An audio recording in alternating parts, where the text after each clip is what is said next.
El día de hoy voy a estar compartiendo acerca de un tema, a continuación del tema que he estado tratando hasta estos días, el tema de Abraham. Capítulo 22 ahora. La semana pasada hablé obviamente del capítulo 21, no lo terminé todo, solamente tomé la primera parte, que es la historia de cuando Abraham tuvo su primer hijo, y como su hermano mayor de este primer hijo estaba en contra del pequeñito que acababa de nacer. El mayor era hijo de la criada, literalmente de la esclava, de la sierva, depende de cómo quieras utilizar el nombre que quieras utilizar. Ahora actualmente ya es una ofensa decir esas palabras, parece ser. Ahora ya se llaman a trabajadoras domésticas. No sé si era la trabajadora doméstica, pero era más allá que eso. Era una esclava literalmente la mujer. Recuerdan, Sara le dijo a su esposo: llégate a mi criada porque yo no puedo tener hijos, soy muy anciana, tú también estás anciano, antes que se nos pase el tiempo, mejor ten un hijo con la criada. Pero en Génesis capítulo 22 revela la historia de un hombre que ahora, este hijo que acaba de tener hace poco, ¿sí? De alguna manera Dios le va a pedir que dé lo más valioso que tiene. En cierto momento de la vida del hombre, sí, el hombre da la vida por su familia, por su esposa o por sus hijos. Ahora Dios hace una prueba para Abraham, de la que, caramba, cualquiera de nosotros podría fallar. Es que nosotros tenemos cosas que atesoramos, que son valiosas, apreciamos. Y algunas de esas cosas ponen en riesgo la relación que tenemos que tener con Dios. No sé si tú has pensado en eso al principio, de qué es la prioridad para mí, de amar a quién o a qué. Si no es Dios el que está en primer lugar, posiblemente tenemos un Dios ajeno delante de Él, un Dios que no debe de estar ahí. Y alguna cosa que atesoramos más que otras cosas puede ser lo que nos separa del amor completo y manifestado totalmente de Dios.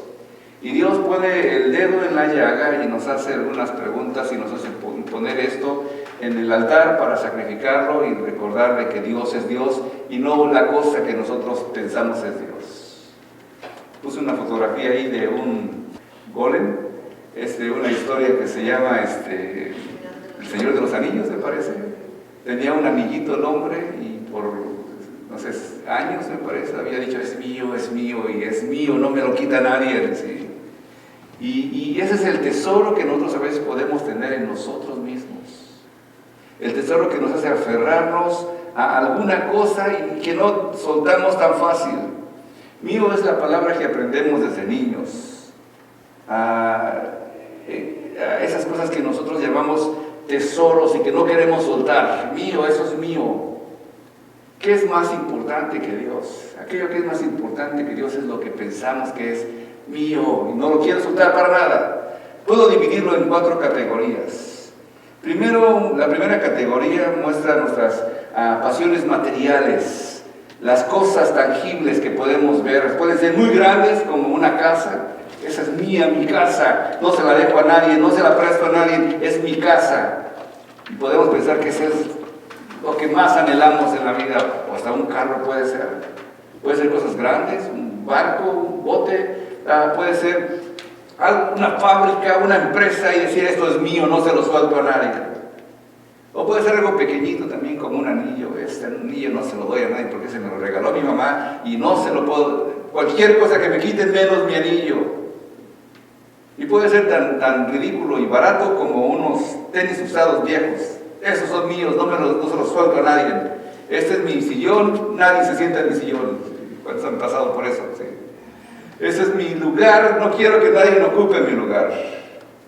La segunda cosa dentro de esto que atesoramos como tesoros son nuestra vocación, nuestro trabajo o carrera. ¿Sí? Podemos pensar que nosotros lo que hacemos, decimos, es mi trabajo, ¿sí? Y en algunos momentos de la vida el hombre puede dar su trabajo, el hombre, no la mujer tanto, el hombre puede dar cualquier cosa por su trabajo y dejar afuera todo lo demás porque su trabajo es más importante. Puede dejar afuera a su familia también. Y por supuesto puede dejar afuera a Dios. dieron el trabajo que tenía que ser el domingo. Entonces, Diosito, olvídalo por favor esta semana, perdóname por este mes, porque este mes voy a estar muy ocupado. El trabajo me pidió que trabajara en esta cosa. Y dejamos a un lado las cosas por el trabajo, por la vocación, porque yo soy ingeniero y yo estudié, o porque yo sé hacer este trabajo y no quiero que nadie me lo quite. Y el trabajo se ha vuelto un tesoro que toma el lugar de Dios en algunos momentos. Hasta algo tan bonito como el llamado a ser pastor de una iglesia se puede convertir en un tesoro que consideramos que es mío y que nadie me lo quite. Se llega el momento en la vida de un hombre pastor, anciano, que ya no puede ni con su alma, pero no quiere soltar su iglesia porque es mía. Esa es mi iglesia, esa es la que yo formé, esa es la que yo hice. Y el viejito está ahí apenas, nomás yendo a dar la bendición casi, pero no suelta su iglesia. Nadie más porque es su iglesia. Se puede caer en pecado aún siendo un siervo de Dios que quiere hacer las cosas bien y que puede hacer las cosas negativamente. El tercero puede ser nuestros sueños. Tercer tesoro. A nuestras esperanzas, lo que nosotros pensamos y queremos hacer. Podemos soportar a veces tiempos difíciles, tan difíciles como cuando quiere alguien estudiar y sacrifica todo por el estudio que quiere hacer. Quiero terminar siendo un doctor. Y no importa que no tenga ni para comer, no importa que no tenga tiempo para mi familia, no importa, mis sueños son más importantes. El sueño de ser ingeniero, el sueño de que mi hijo estudie, el sueño, yo voy a sacrificar todo porque se cumple ese sueño. Sin embargo, muchos llegamos a estar tan preocupados con el éxito o con algún logro que sacrificamos demasiado. Llegan al éxito y se dan cuenta que se perdió todo lo demás. Llegó a triunfar, llegó a contar con dinero porque pues el trabajo le hizo tener dinero, y cuando se da cuenta ya toda su familia lo abandonó porque trabajaba demasiado en su sueño o en su esperanza de hacer algo, o en su sueño de comprar una casa. Recuerda que un hombre le decía eso: yo trabajo para mis hijos, mira cómo me tratan. Y le dijera: pues si trabajaras para tus hijos te amaran, pero no te aman porque nunca te ven, y cuando te ven estás de malas porque trabajas demasiado. ¿Sí? Deja de trabajar tanto. ¿Sí? Y la última cosa es nuestras relaciones. El último tesoro que podemos pensar que puede ser algo que se oponga a lo que Dios quiere hacer en nosotros es nuestras relaciones. Nuestras relaciones que no siempre son tan sanas. Pueden ser sanas, qué bonito una relación sana, pero no se puede poner a alguien en primer lugar antes que Dios. Dios es el primer lugar. La joven que tiene un novio que no es del cristiano y que no acepta sus valores, y que anda de fiesta en fiesta, de pachanga en pachanga, y la joven cristiana que se enamoró de ese joven, bueno, para nada, dice: pues no me importa que sea así, yo lo voy a cambiar, y nunca lo cambia. Y deja a un lado todo por seguir a cierto varón que al rato le va a arruinar la vida. ¿Sí? Queremos entonces que vivan para siempre esa gente que amamos. Puede ser personas ancianas como nuestros padres. Yo creo que todos amamos a nuestra madre, queremos que viva para siempre y no queremos que se muera porque como que nos quitan la vida, entonces no queremos que pase eso. Y esa relación que podemos tener tan sana, tan hermosa como es con una madre, nos puede afectar la relación que tenemos con Dios. ¿Por qué Dios te la llevaste? ¿Y por qué te la vas a hacer? ¿Por qué está enferma? ¿Y por qué? ¿Y por qué? ¿Y por qué? No dejamos que se muera la pobre anciana, porque lo queremos ahí, que siga, aunque esté sufriendo, que siga con nosotros. Si vas a probar que tu amor para Dios es verdadero, un día tu amor va a ser probado en algunas áreas que te van a mostrar lo que de verdad a ti te interesa más. ¿Cuántos de aquí aman a Dios? Más que nada. Caramba, esa es una pregunta difícil. Yo amo a Dios más que nada, amo a Dios más que mi esposa, amo a Dios más que mis hijos, amo a Dios más que mi iglesia. Amo a Dios más que mis amigos, amo a Dios más que mi madre y mi padre. No nada más medio amo a Dios, nada más para los domingos.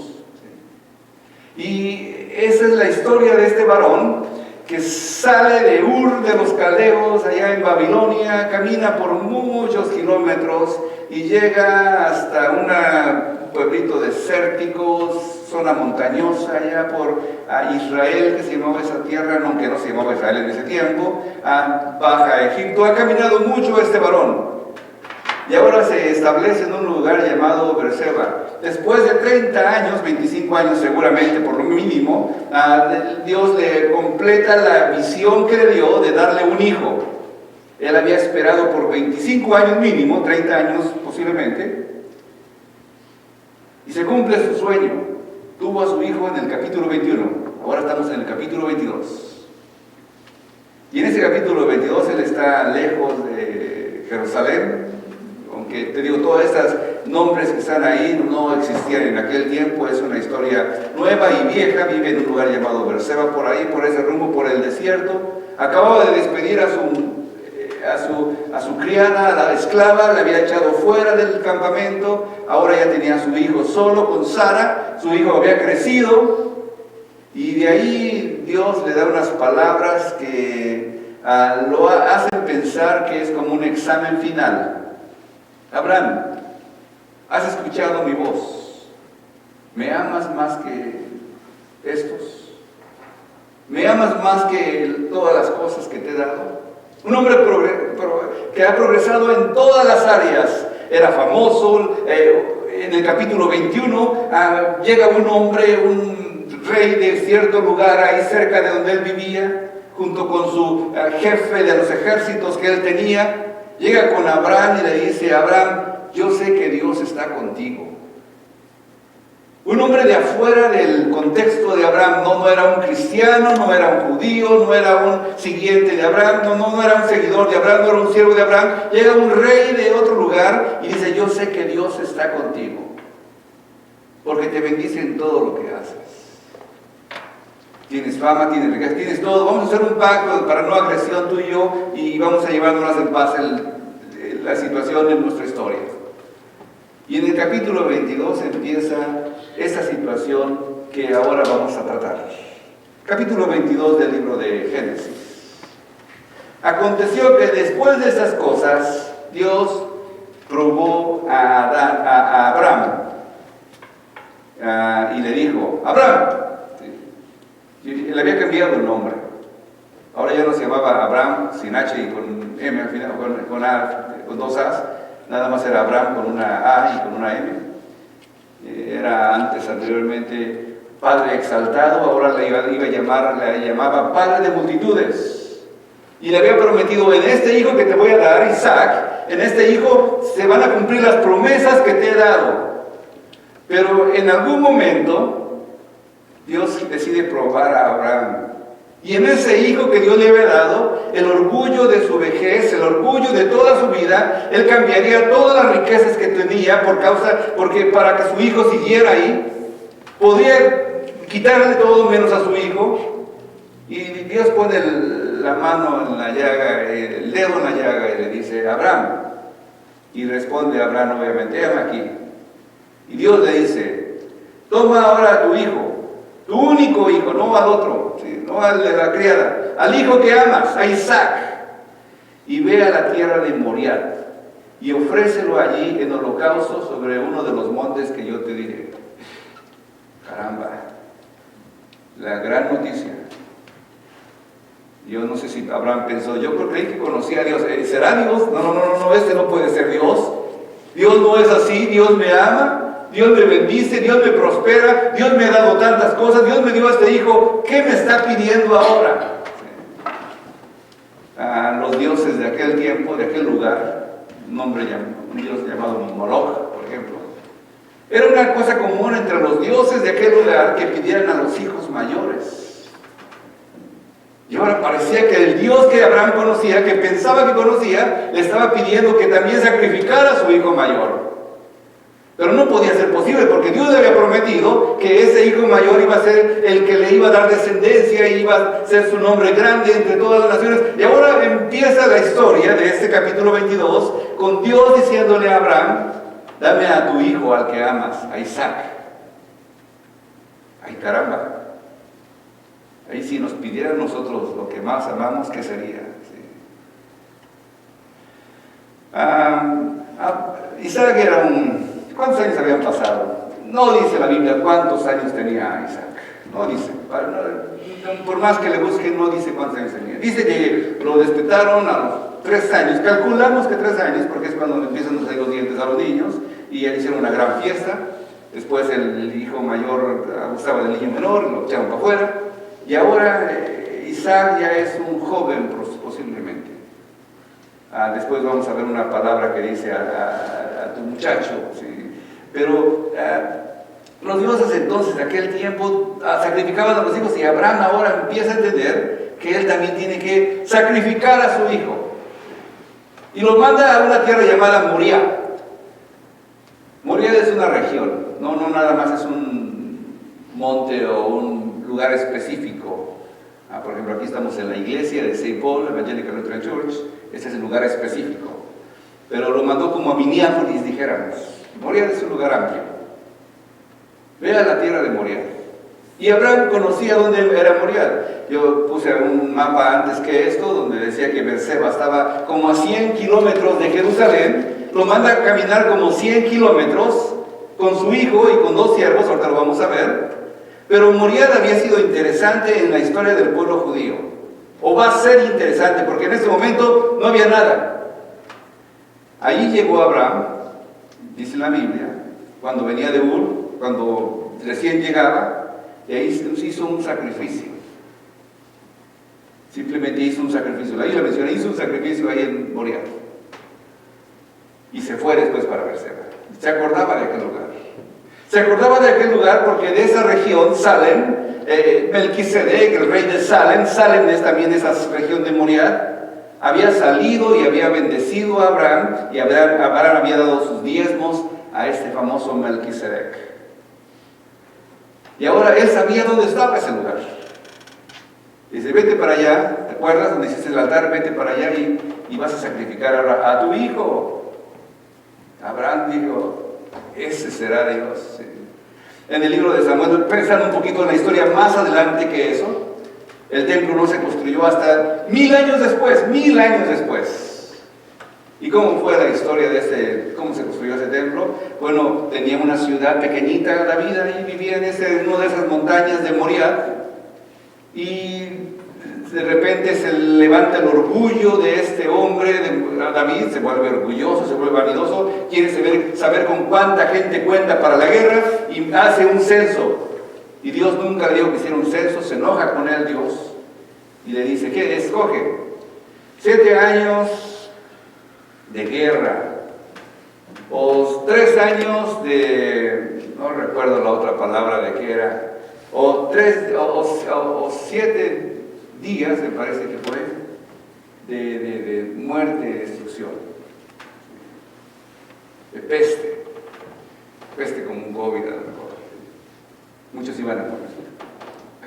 Y David escoge: pues prefiero el menor, el de 7 días, porque si yo quedo en manos de los hombres, ellos no tienen misericordia, pero si yo quedo en manos de Dios, Dios sí tiene misericordia. Prefiero la misericordia de Dios, y que Dios me bendiga. Dice en la Biblia que desde Beerseba, desde donde estaba Abraham, desde donde había establecido Abraham, hasta Dan, en la parte norte, hasta la parte más norte, hasta la parte más sur de Israel, hubo una peste donde murieron 70,000 hombres, 70,000 hombres. Y ya iba llegando a Jerusalén, a donde estaba el rey viviendo en su palacio, en su reino, en su pequeña ciudad amurallada. Y Dios ve a David que se arrepiente, que le pide perdón a Dios, que está ahí, no sé si haciendo sacrificios o está rasgándose la ropa o tirándose tierra en la cabeza o algo, y Dios dice: detente. Y ahí donde se detuvo la destrucción, dice David: yo voy a construir un altar para Dios. Y es ahí donde está recordando este pasaje de David, de Abraham. En ese mismo lugar, porque en ese lugar fue y dijo, yo quiero este campo para construir un templo para Dios. ¿De quién es? Y salió un extranjero para allí, es mi campo. Pues yo te quiero comprar el campo. Y el hombre le dice, no me compres nada, te lo regalo, es tuyo. Bendice a tu Dios con esto. Y David dice, yo tengo que pagarte por eso, porque yo no le voy a dar a Dios algo que no me cueste.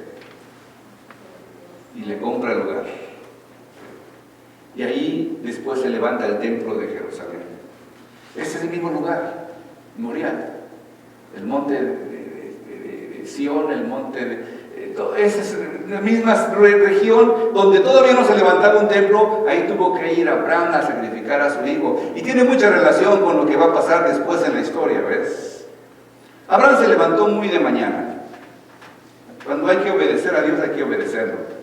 No hay que dejarlo para mañana, o la semana que entra, o el mes que entra, o el año que entra, o cuando me sienta mejor. Si Dios te dice algo, tienes que hacerlo de inmediato. Aparejó su asno y tomó con él a 2 de sus mozos y a su hijo Isaac. Y partió leña para el holocausto, ya, por si no encontraba leña en el camino, la partió de una vez, se lo cargó a los burros, yo creo, al burro, y se levantó y fue al lugar que Dios le había dicho. Yo me imagino un poquito la historia aquí. Imagínate si le diría a Abraham a Sara, oye, ahorita vengo, voy a sacrificar a mi hijo, luego regreso. Caramba, no sé si lo dijo algo o no. No sé si pasó algo que supiera Sara de que su esposo estaba a punto de sacrificar a su único hijo también. No lo menciona, entonces posiblemente no dijo nada. Dice, por si acaso me ahorro problemas. Nomás agarro al niño, o al joven, o al muchacho, y voy a salir al campo. Voy a decirle que voy a hacer un sacrificio. Y como Abraham acostumbraba a hacer sacrificios, y posiblemente cuando acostumbraba a hacer sacrificios, también acostumbraba a tener su hijo con él, pues su hijo a lo mejor supo que se iban a hacer. Partió la leña, la puso en el burro, y empezaron a caminar. Se fue al lugar donde 3 días les tomó. Déjame decirte donde está este pensamiento de 3 días. Al tercer día alzó Abraham sus ojos y vio el lugar de lejos. 3 días le tomó. Obviamente no creo que caminaran de noche. Se paraban ahí a descansar donde les agarraba el día. 3 días. ¿Cuánto tiempo estuvo Jesús en la tumba? 3 días. Un padre dando a su hijo. No es una historia nueva. Es una historia que primero se manifestó en Abraham y luego se manifestó en Dios mismo. Un padre dando a su hijo voluntariamente, no obligadamente. Voluntariamente. Obviamente cuando una persona sacrificaba un hijo en el tiempo aquel, pedía algo mayor. Pedía fama, pedía riqueza, pedía más hijos, pedía tanta cosa. Pero Abraham no quería nada más. Ya con su hijo completaba todo su ciclo de vida y no quería más riqueza, no quería más fama, quería a su hijo, pero aún así estaba dispuesto a ofrecerlo. Entonces dijo a Abraham a sus siervos, llegaron al monte ese, espérense aquí con el asno y yo voy con el muchacho, ahí digo muchacho es un joven varón, entonces calculo que aproximadamente, eso solamente es un cálculo mío, podía tener entre 13 a 21 años, ese es el cálculo mío. No dice la Biblia cuántos años tenía, no dice cuánto tiempo había pasado, dice que algunos días después, algunos años después, mucho tiempo después, entonces posiblemente podía haber sido la historia. Le dijo a sus siervos, entonces espérense aquí, que voy con el muchacho y vamos a adorar. O sea, vamos a hacer un sacrificio. Una adoración es un sacrificio. El sacrificio se logra de diferentes maneras. Cuando tú vienes aquí y cantas a Dios, eso es una adoración, es un sacrificio. Cuando tú traes una ofrenda a Dios, eso es una adoración, es un sacrificio. Cuando tú das de comer a una persona que te pide y tiene hambre, eso es una adoración a Dios, porque no solamente se beneficia al mendigo sino Dios recibe la bendición de tu corazón bendiciendo a otra persona. Cuando tú estás haciendo algo por otras personas, estás adorando a Dios también. Pero la máxima expresión de adoración es que tú traigas algo, lo pongas en un altar. En aquel tiempo, un animalito regularmente, y lo mataras y lo quemaras. No era para ti, no era para cocinarlo con un poquito de hierbas y con chilito y con limón y todo eso que le pones. Era para que se quemara y se agradara a Dios de lo que tú le estabas dando, y era tu adoración, tu sacrificio a Dios. Pero ahora él parecía que iba a entregar a su hijo. Pero a la misma vez, en su mente de él, no estaba todavía de que de alguna manera Dios iba a hacer un milagro y no iba a hacerlo. Él sabía eso. Lo había hecho con una esperanza de que Dios iba a hacer algo al último momento, porque él dijo, vamos a adorar a Dios y vamos a volver nosotros. No voy a volver yo solo, vamos a volver el muchacho y yo. Estaba predestinándolo, estaba diciendo, yo entiendo que Dios lo puede hacer. Y tomó Abraham la leña del holocausto y la puso sobre Isaac su hijo. No era un niño, no era un bebé, era alguien que podía cargar un buen fajo de leña para hacer un sacrificio, y para que se quemara todo había tenido que ser un buen ponche, ¿sí? No pudo el burro subir el monte, el niño, el muchacho, el joven, el hombrecito fue el que se levantó y llevó la carga, ¿sí? Llevó la madera. Subió el monte él con la madera. ¿Recuerdan? ¿Les viene eso a la mente? Un hombre llevando madera arriba del monte para ser sacrificado. Antes que pasara eso, ya estaba viendo una señal de cómo iba a ser esto. Y lo puso sobre Isaac su hijo, y tomó él en su mano el fuego y el cuchillo, y fueron ambos juntos. Por 3 días Abraham había caminado con su cuchillo. A lo mejor si era como México, se lo ponen por acá, y cada que pasaba, caminaba, este cuchillo voy a usarlo para matar a mi hijo. Ay, caramba, tengo en mis manos el arma para matar a mi hijo. Por 3 días mi hijo va a morir por mi cuchillo que tengo aquí. Pero lo más probable es que él pensaba, pero va a resucitar, se tiene que levantar porque Dios lo prometió. Fueron ambos juntos. Entonces habló Isaac a Abraham su padre y dijo, Padre mío. Y él respondió, heme aquí mi hijo. Y él le dijo, aquí está el fuego, aquí la leña, mas ¿dónde está el cordero para el holocausto? O sea, Isaac, su hijo, sabía que para hacer un sacrificio se necesitaba un animalito, cordero, carnero, lo que es. Vayan a sacrificar un animal. ¿Dónde está el animal? Y aquí estoy, el fuego, la daga, la leña, cargando yo. ¿Dónde está el animal que vamos a sacrificar, papá? Al hijo no le había dicho nada todavía. Era su tesoro. Era lo que él decía, es mío, es mío, es mío, y no lo suelto. Pero aquí Abraham estaba poniendo, Dios lo estaba poniendo a prueba. ¿Sí? ¿Imaginas? Oye, Daddy, ¿y qué pasa, mijo? Pues ¿dónde está el animalito, papá? ¿Cómo se sentiría el padre cuando escuchaba la voz de su hijo? ¿Qué pensaría? ¿Qué pasaría en su mente de este varón ahora que está entregando a su hijo a la muerte? Y respondió Abraham, Dios se proveerá el cordero para el holocausto, hijo mío. E iban juntos. Esa palabra, Dios proveerá, es la palabra Jehová Jireh. Jehová Jireh. Lo que cantábamos hace rato, Jehová Jireh, mi proveedor, esa es la palabra, Dios va a proveer. Él se va a encargar, Dios mismo se encargará del cordero. No tienes que preocuparte, mi hijo, Dios se va a encargar del cordero. Esa declaración de Abraham, yo no creo que haya tranquilizado mucho a Isaac, ¿sí? Pero aún así él tenía confianza en su padre. Sabía que su padre lo amaba más que ninguna otra cosa y no iba a dejar que le pasara nada. ¿Cómo iba a pasar todo eso? El hijo sabía que el padre no lo iba a dañar. A veces regaño a mis hijos, como buen padre que soy. Si no lo regañara, no sería buen padre, creo. Y mis hijos pueden ver todo lo enojado que estoy, pero saben que los amo. No los voy a destruir. No los voy a acabar, no los voy a correr. A veces los corro también, pero luego van a regresar y voy a arrepentirme. Porque saben que les amo. Y Isaac también de alguna manera sabía que Dios iba a proveer y que para su papá iba a hacer lo correcto y que iba a pasar algo, pero no iba a ser muerto. Dios proveerá, hijo mío. ¿Sí? Y cuando llegaron al lugar que Dios le había dicho a Abraham, edificó allí un altar, puso varias piedras.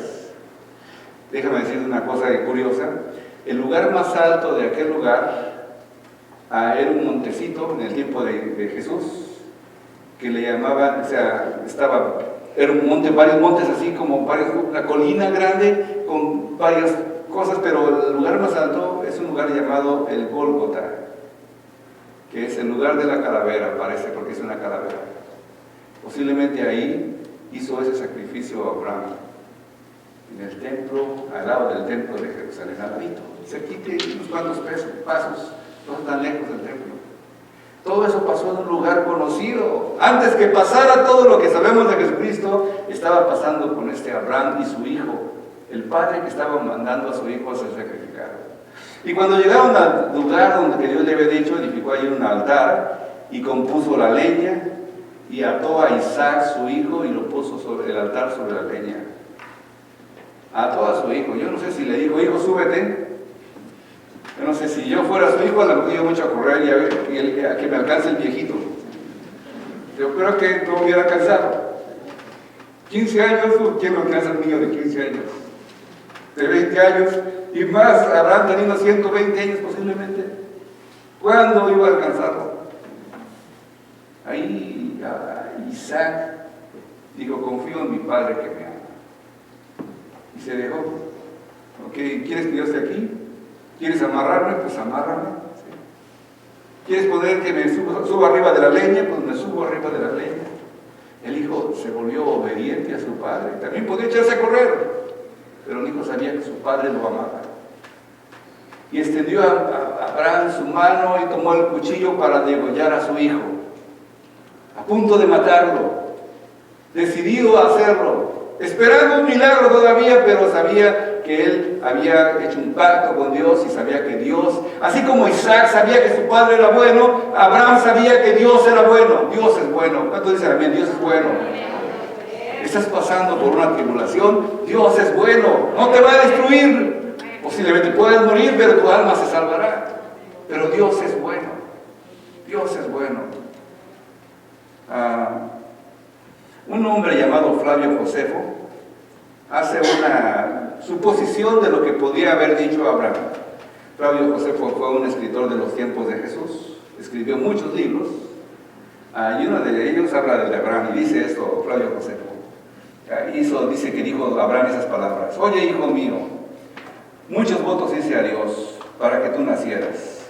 Cuando viniste al mundo te eduqué con los mayores cuidados, no habiendo nada que te fuera útil que no empeñara en conseguir, y nada que me hiciera más feliz que la idea de verte hecho un hombre y de dejarte a mi muerte como sucesor de mis dominios.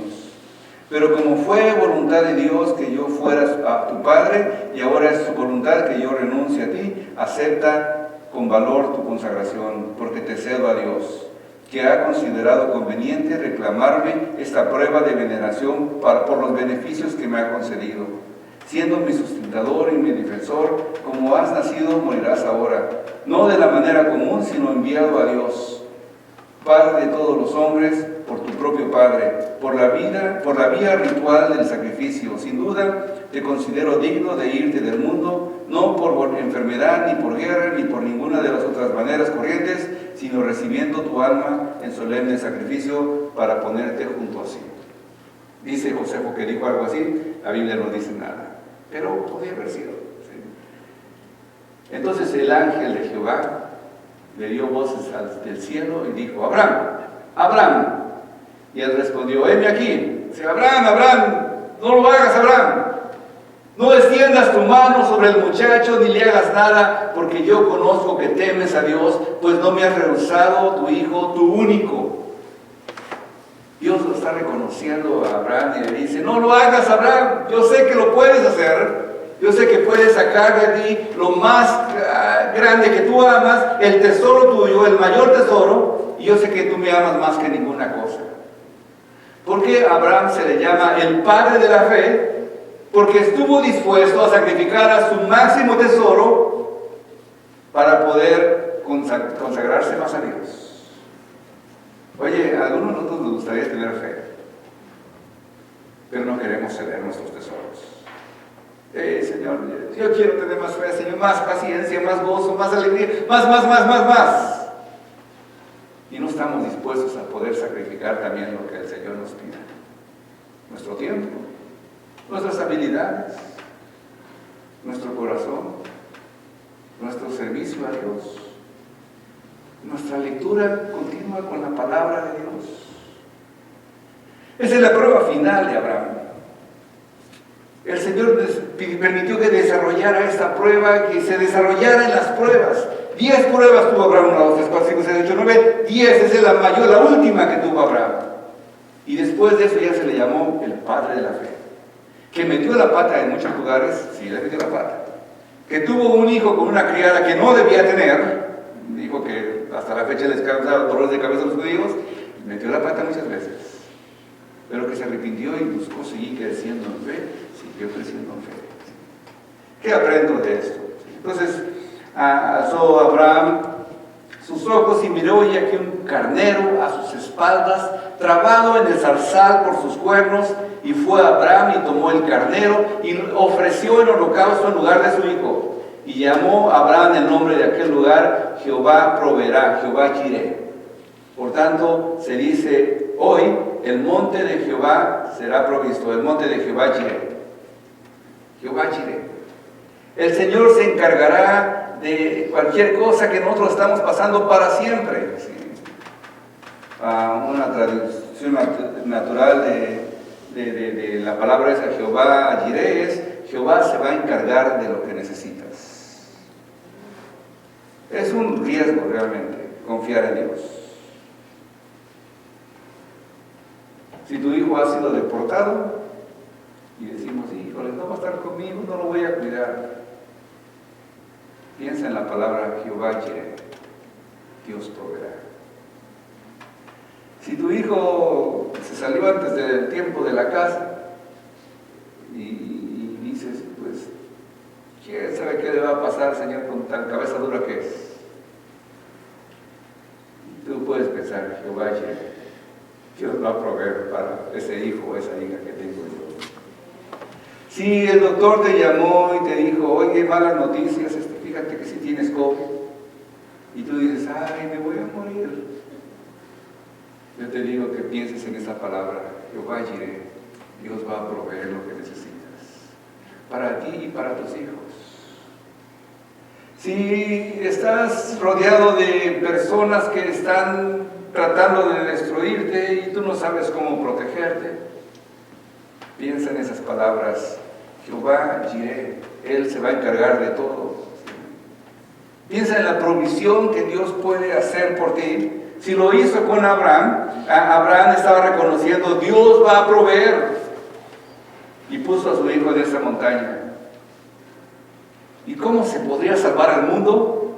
Porque Dios proveyó un bebé primero que creció, que se hizo un hombre grande, que fue reconocido como maestro y profeta y que fue crucificado en la cruz. Dios proveyó para toda la humanidad. ¿Qué podemos aprender de esto? Suelta lo que tienes en la mano. Lo que tú empuñas es lo que Dios te dice que sueltes. Y lo que tú vas a entregar al Señor. A veces quieres destruir. Yo lo voy a hacer, ¿sí? Yo voy a lograrlo. Yo voy a alimentarme y yo voy a traerla de regreso a esa hija o a ese hijo. Y yo. Suelta lo que tienes en la mano. Deja que Dios provea.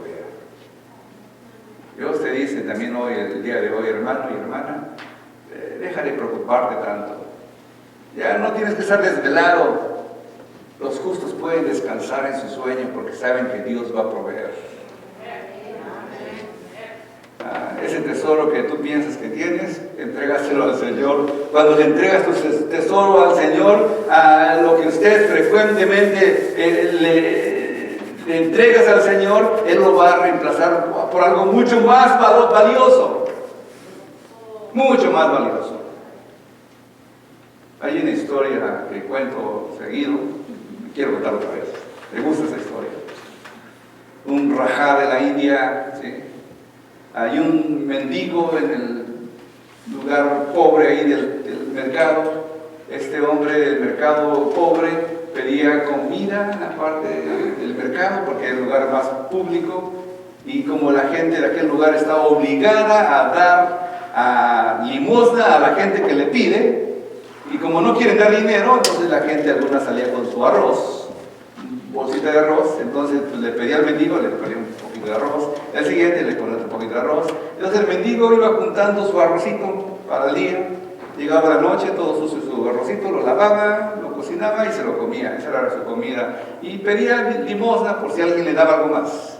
Un día estaba pidiendo limosna como de costumbre, ya tenía un buen bonche de arrocito por ahí para ir acumulándolo para comer su comida del día. Y se escucha un gran estruendo, trompetas, desfile, había un desfile. El rajá, el rey de ese lugar, estaba cruzando por las calles, lo que casi nunca pasaba. Y él, pues, ¿qué pasa? Pues el rajá va a pasar por aquí, bailarinas y trompetistas y soldados y todos haciéndose a un lado, y él queda al frente de la procesión ahí sobre la calle, y cuando va pasando enfrente el rajá en su elefante blanco bien bonito, bien grande, le grita: ¡Rajá, una limosna! Y tenía la obligación ese rajá de pararse y darle limosna. Era la costumbre de aquel tiempo. Entonces el rajá levanta la mano y todos se paran. Se paró todo. Todos voltean a ver al rajá qué pasó. Los soldados se ponen en acción por si algo había pasado, todos pendientes a ver qué va a hacer el rajá. Se baja de su elefante el rajá, ve por aquí, ve por allá, ve al hombre que gritó y va con él y le dice: dame lo que tienes en la mano. Entonces el limosnero, pues, con su bonchecito de arroz, un buen bonche, escoge los 3 más bonitos arroces blancos que tenía, todos los demás estaban mugrosos. Dije: esos 3 se los voy a dar, y se los da al rey. ¿Sí? El rajá toma su arroz del limosnero, mete algo en la bolsa, pone algo en su mano y se la cierra. ¿Sí? Se voltea el rajá, se sube a su elefante y hace así, y todos empiezan a marchar, se ruido y se pierde la multitud después. Ya la gente se empieza, el limosnero estaba asustado de lo que había hecho. Había logrado que el rajá se detuviera para escuchar su petición, una limosna. Y ya después de que se le pasó el susto, después de unos cuantos, media hora, una hora, ya abre la mano y ve 3 piedras preciosas. Y el limosnero piensa para sí: ¿por qué no le di todo? ¿Te imaginas si le hubiera dado todo? ¿Cuánto le damos al Señor? Unas cuantas cosas, unas cuantas oraciones, un poco de 3 minutos al día nomás. No puedo darle más. Pero cuando empiezas tú a darle a Dios, te aseguro que no va a faltar que Dios te pueda dar mucho más de lo que tú has dado a Dios. No le puedes ganar a Dios en darle. Veo personas que dan ofrenda en la iglesia y veo que Dios les progresa, les prospera demasiado. Veo otros que tienen dificultad para decirle si sí o no, también les progresa. Pero creo que los que más generosos son, más bendición reciben. Eso es lo que veo yo. Puedo hacer cuentas con ustedes, pero es lo que veo.